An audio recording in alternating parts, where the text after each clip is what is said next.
बायकुला तिरडीवरती गेले घेऊन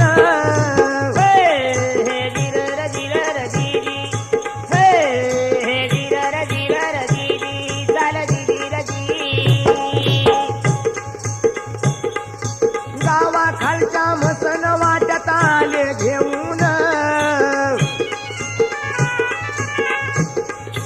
एक संगती नवरा बायकोच रचलं सराय